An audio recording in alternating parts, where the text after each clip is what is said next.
I'm CJ Holmes. I'm a real estate broker from Santa Rosa. I'm here on behalf of the Foreclosure Prevention Zone Resolution that will be presented by, I believe, Tiffany and Tim Nonn are going to be here to speak to that. I'm here to give you some supporting data for Petaluma. Unfortunately, in 2007, the median home value was $599,000. Last year, median home value had fallen to $375,000. Last month, in January, median was $342,000. Petaluma is just like the rest of Sonoma County, devastated with foreclosures. In 2007, Petaluma had 19 foreclosures. In 2008, Petaluma had 277 foreclosures. Since 2008, Petaluma has had over 1,100 home foreclosures. Please understand that news and information is now coming out. You're welcome to go to my site. I've collected as much data as is humanly possible on this issue, and we're petitioning the governor to call a foreclosure moratorium in this state. But the fact of the matter is, each and every one of these loans that was securitized was illegal. It's completely fraudulent. We're petitioning Attorney General Harris to do exactly what Attorney General Schneider did yesterday in New York, and that is sue the banks for using MERS, stop the foreclosures, and get the homes back into the hands of the people. Obama, on January 9th, there's an article on my site, it was written by CNBC. He is going to start a pilot project soon to sell hundreds of thousands of Fannie and Freddie foreclosures to the hedge funds. The fact is, Petaluma City, Sonoma County, we want those vacant foreclosures ourselves. We do not want them in the hands of the hedge funds. We want them in the hands of our people. Last year, on the sales, if you count the distressed number, 63% were distressed. That means 63 homeowners out of 100 sales cannot now get a bank loan to buy a home for 3 years.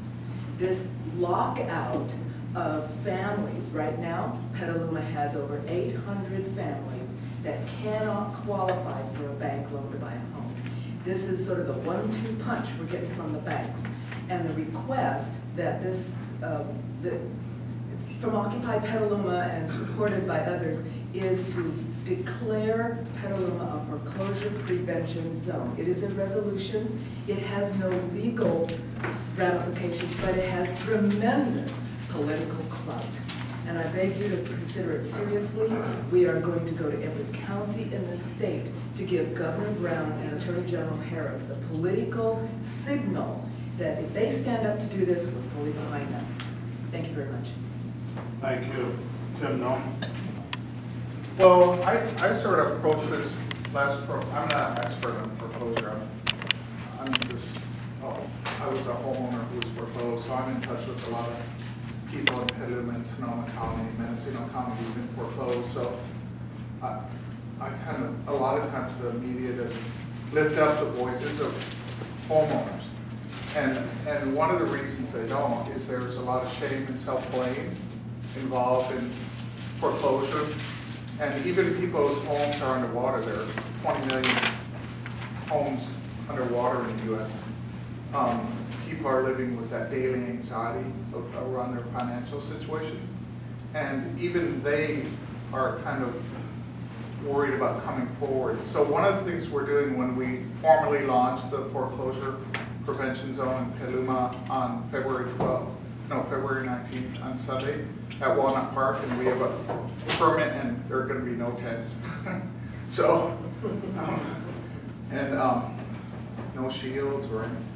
So it's just going to be a way to bring homeowners forward, those who are underwater, to talk about neighbors they've lost who just disappeared because they've been foreclosed, and also a lot of people who are facing foreclosure, so that we can take away the shame and self-blame, because the only shame that belongs to anyone is the shame that belongs to Wall Street for creating this mess that we're in. So the way, you know, we're gonna ask that the city council pass this resolution, and I think the importance of passing the resolution is that it gives a symbol to the rest of the country who's following Petaluma. You might not know it, but there's a lot of national media. The Chronicle is coming out with a front page story about Occupy Petaluma next week and our collaborative relationship with the city. And so there's a lot of interest in this different type of model of cooperation. They interviewed Greg Morgan, who's helped us keep people in their homes in Petaluma and Sonoma County at Wells Fargo. And they were working with Citibank to keep Wendy Booth in her home in Petaluma. So that this cooperative model seems counterintuitive to a lot of the media coverage about the Occupy movement. But in the end, it's going to produce a lot of results. And real impact, financial impact in the city in terms of, you know, stemming the loss of tax revenue, because there have been $200 million lost in tax revenue over the last 3 years. So, in Sonoma County. And so, the symbolism of our cooperation is powerful, and it's being heard.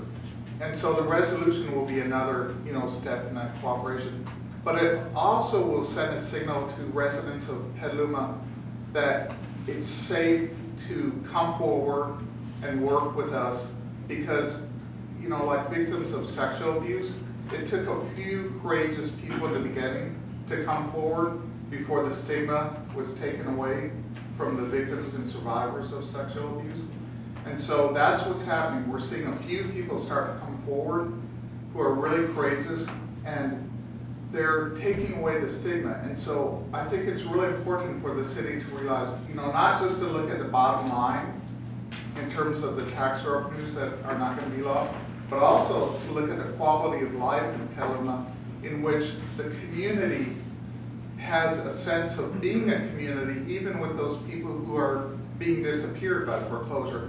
And Mayor Glass and Tiffany saw that at Wendy's house, where we gathered Wednesday with the reporters from the photographer from the Chronicle. And this big group of people were smiling and laughing. And I was thinking about that, and I was thinking, why are they doing that when there's this depressing situation?